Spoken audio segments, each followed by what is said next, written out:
Hi there, this is Rob at Reason101.net, and I'm here to show you a couple of quick tips that have helped get me out of some jams in the past. It took me a while to figure these puppies out, but since I've got 10 minutes on the YouTube clock, let's get started.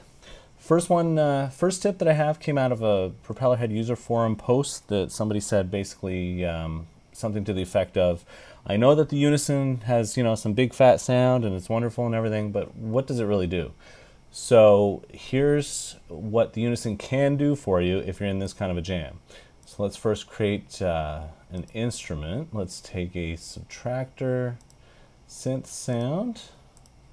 Then let us create a matrix pattern sequencer under that. Let's create a random sound. Okay. Now, let's say I want to take this and run it through a stereo imager. No can do. You don't see any lights lighting up here, right?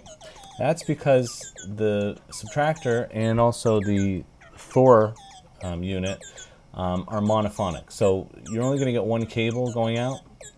And the stereo imager only works on stereo signals.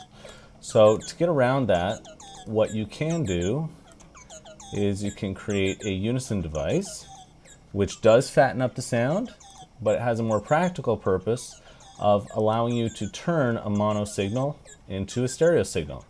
Now you see the lights lighting up. Now you can affect it in any way you want.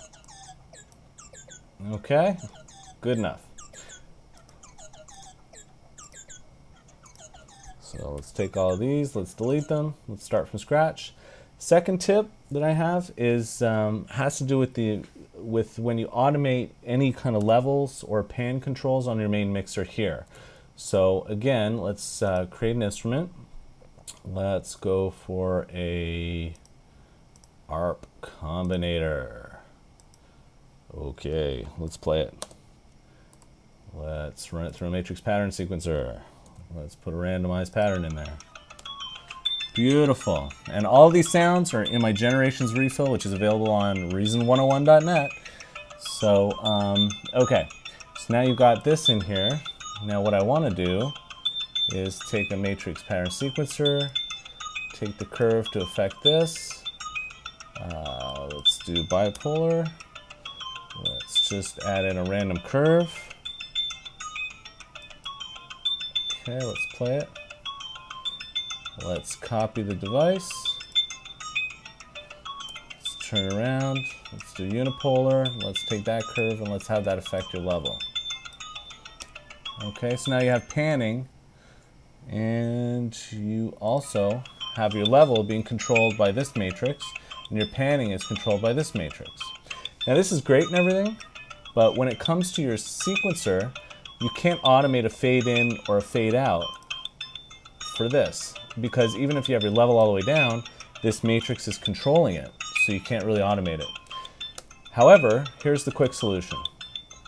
Create yourself a line mixer between your main mixer and your sound source. Take the sound and have it running through the first channel of the line mixer. Have the master out going back to the first channel of the main mixer. And now, if you create a track for this, you can start from scratch and you can automate your fade-ins.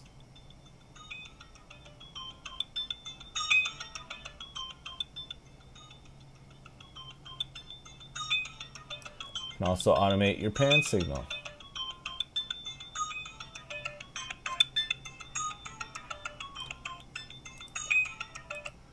So now you can see that we've automated everything.